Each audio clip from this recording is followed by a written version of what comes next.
Now to a distressing figure from Metro Health right here at home, especially with this Delta variant taking hold in San Antonio. According to Metro Health, of the city's 1.2 million Latinos, 60% are unvaccinated. Our Jesse Degollado says a leading Latino health researcher at UT Health San Antonio believes much of the blame is on misinformation on social media.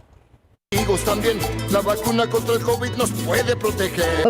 by Tejano celebrities and eye-catching murals. Both efforts by Metro Health try to counter COVID-19 misinformation on social media. Among the most avid followers, communities of color. You know, they sometimes are trying to find the most vulnerable that are most likely to believe this information. Oh, yes. And you know why?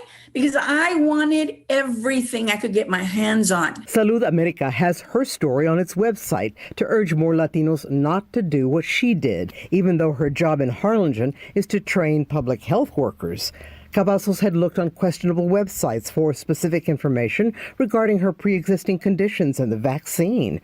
That is until finally Cavazos called her doctors, who told her if she got the vaccine, you will not end up in the ICU at the hospital and you will not die because it's protecting you. That did it, she says. Cavazos was convinced. Yes, it was social media. A lot of negativity. Monique Chavez told us last Thursday that's why she's still at University Hospital recovering from COVID. She'd believed what she'd heard and read. Take a look at that information.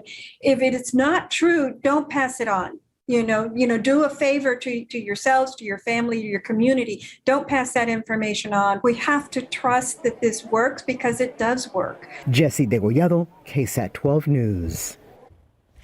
Misinformation about the vaccine is all over the internet and on social media. It can be hard to know what's true and what's not. We've run several claims through our KSAT Trust Index, and you can find them all on ksat.com/Trust Index.